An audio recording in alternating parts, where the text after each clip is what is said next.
По случаю 70-летия Коммунистической партии Китая и оккупации Восточного Туркестана по всему миру прошли антикитайские протесты. Сторонники и борцы за независимость Восточного Туркестана собрались в Анкаре и Стамбуле. Также акции прошли в Нью-Йорке и Брюсселе.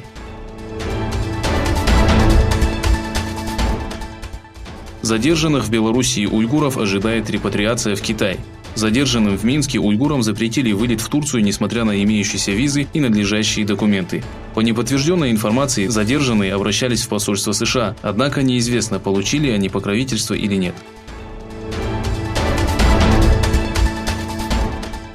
Во время марша, посвященного 70-й годовщине основания Китайской Народной Республики в Гонконге, полиция вмешалась в драку, произошедшую между двумя группами.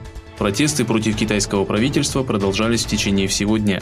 Тысячи демонстрантов в черных костюмах организовали протесты, несмотря на запрет, выкрикивая антиправительственные лозунги.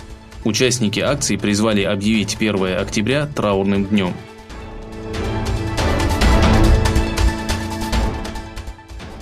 Президент Ирана Хасан Рухани и президент Российской Федерации Владимир Путин встретились в столице Армении. Рухани, посетивший Ереван для участия в заседании Высшего совета Евразийского экономического союза, обсудил с Владимиром Путиным региональные и глобальные вопросы, связанные с ядерным соглашением. Рухани подчеркнул, что для получения положительных результатов необходимо, чтобы стороны беспрекословно выполнили свои обязательства. Министерство экономического развития Российской Федерации подготовило законопроект о федеральном бюджете на 2020-2022 годы, в котором было предложено отменить условия отказа от гражданства своей страны для иностранцев, желающих стать резидентами Российской Федерации.